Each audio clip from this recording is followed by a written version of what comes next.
join us again this week. Miss Candace was supposed to be helping me. Has anybody seen her anywhere? I'm coming! I'm sorry I'm late.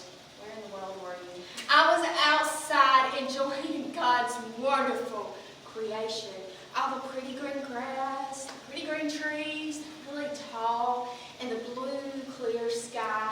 Our God's creation is just indescribable. It is, Candace. It really is. And I'm not surprised that you got all squirrely out there looking at it all.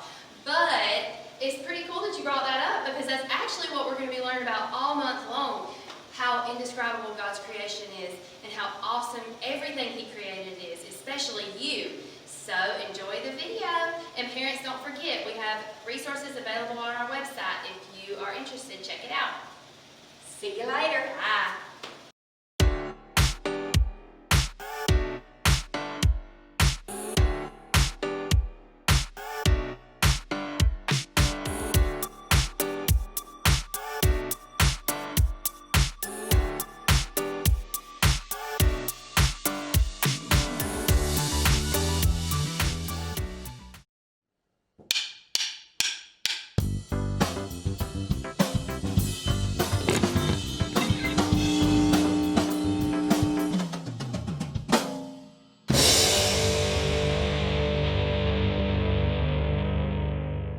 What do you see when you look in the mirror? Your best silly face? The school picture day smile? That look you get when mom tells you to get out of bed for school? Whatever you may see in the mirror, something amazing is true. You are a mirror.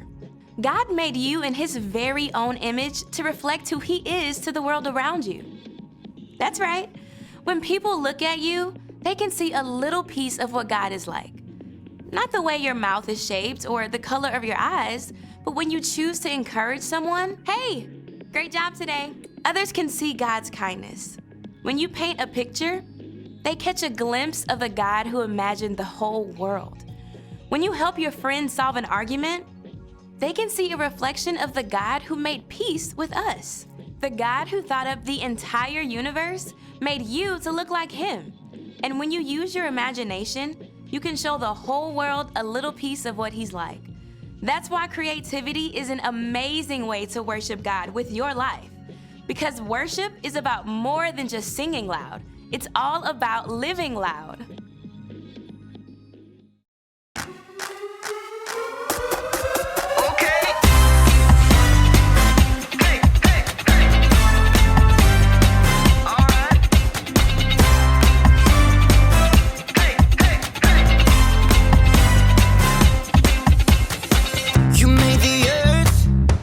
Spinning.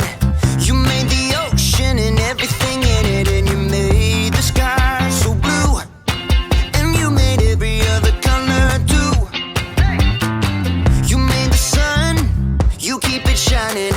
You put the moon up in the midnight sky, and everything around me created by you only.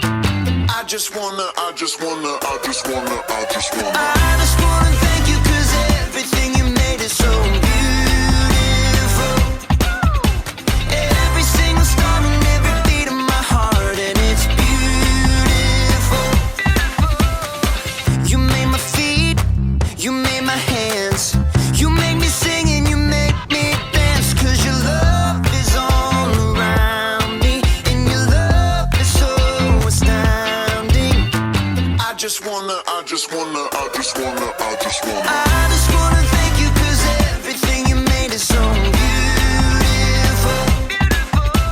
Every single star and every beat of my heart, and it's beautiful. Here we go, break it down now. Everything you created with your imagination is wonderful and good, wonderful and good.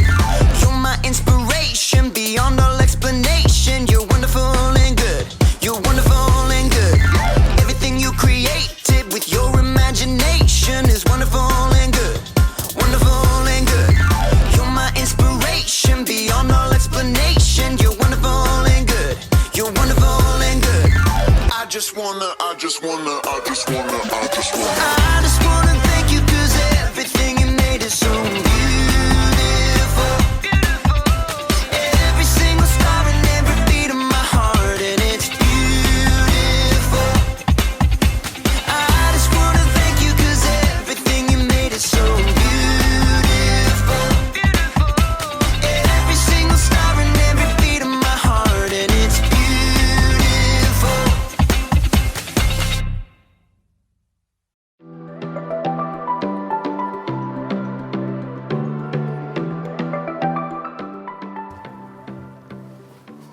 up, everybody? My name is Jacob, and today I want to talk to you about creativity. Because there's so many different ways to be creative, right? You could be like a creative actor. Alas, poor Yorick. I knew him well. Who's Yorick? You got the wrong skull, kid. Oh. You could be a creative dresser.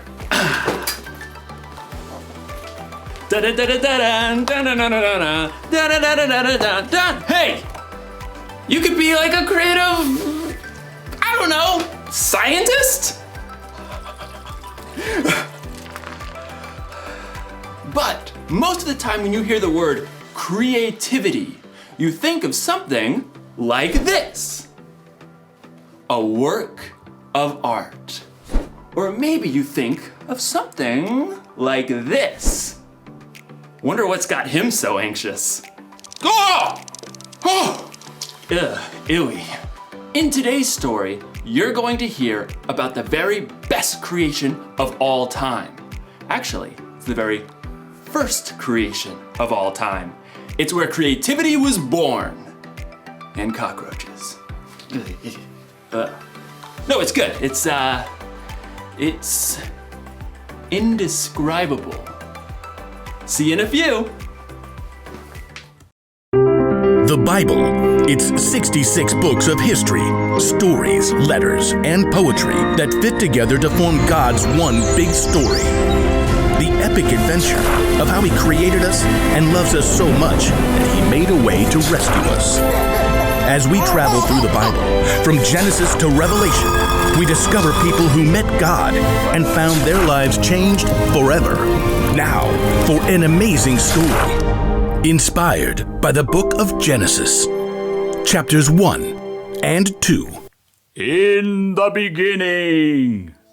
The very beginning. Before the first breath. Before the first flash of color. Before the first moment in time. There was nothing. Nothing. Nothing except God. But when God saw nothing, He saw a blank canvas. He saw the perfect backdrop for a work of art beyond imagination. So, God created. From absolutely nothing, He brought forth the heavens and the earth. But there was no shape or form. God's Spirit hovered over the dark emptiness. Then, God called out, "Let there be light." Brilliant light shattered the darkness like golden trumpets on a still morning.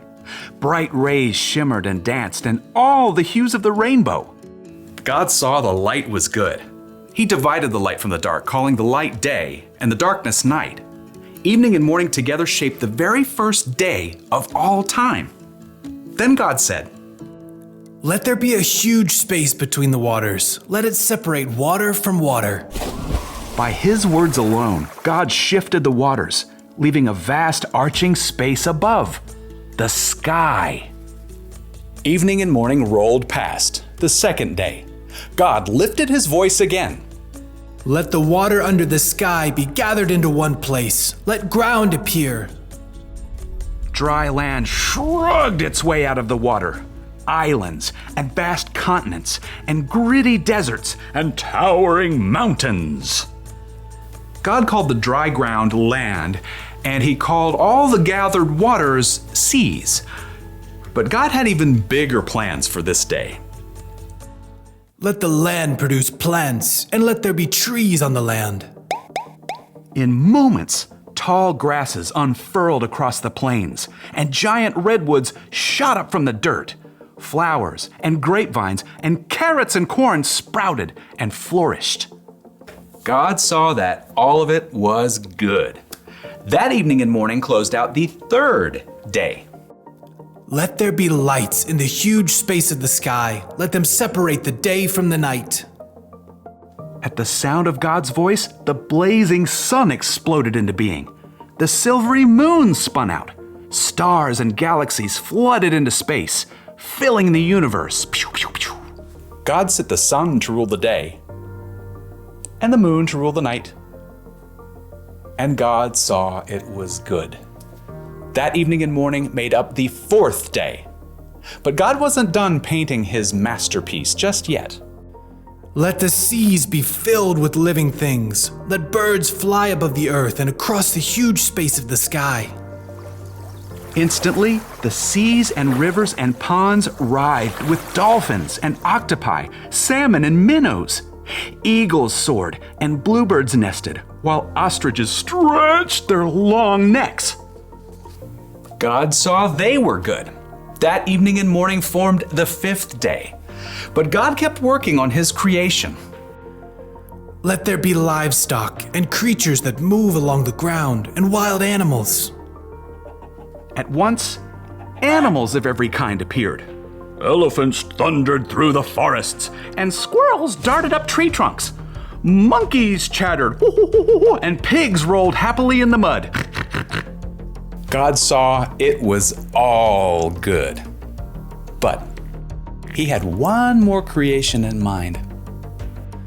Let us make human beings so that they are like us. Let them rule over the fish and the birds. Let them rule over all the animals. Then, with his own hands, God formed the very first man and the very first woman, Adam and Eve. I'm me. And you are you. And this place? It's beyond words. Unlike the animals, God made people in his image to reflect him.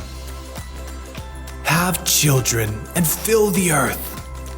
Rule over the fish and the birds and every living creature. I am giving you every plant on the earth for food. God looked over everything he had created and saw that it was very good. That evening and morning were the 6th day. And on the 7th day, God rested. I mean, his work was finished. His glorious creation was complete. But because God had formed people in his image, they too could reflect his imagination and creativity. The possibilities ahead of them were endless.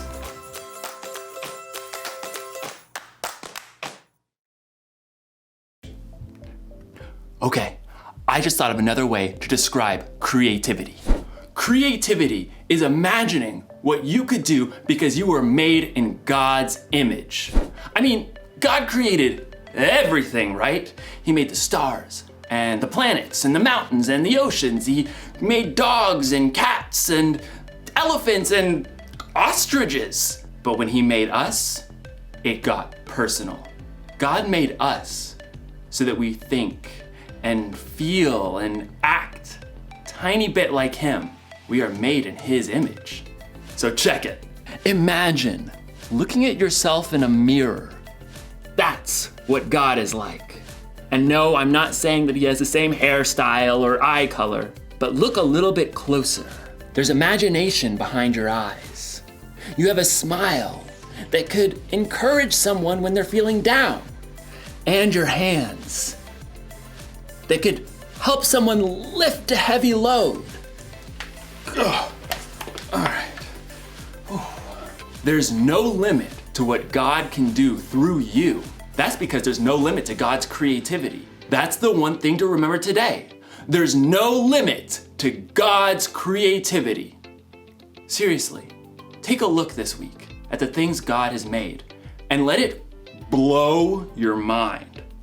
Look at the stars in the sky and think about how it could take literally millions of years just to visit one up close.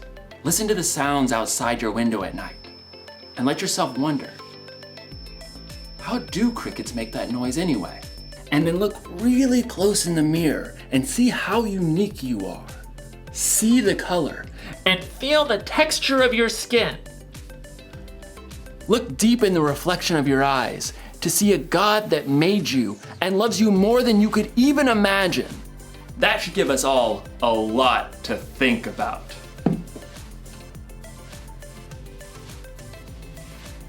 No wonder this guy's a statue.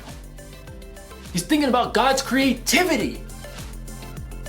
Dude.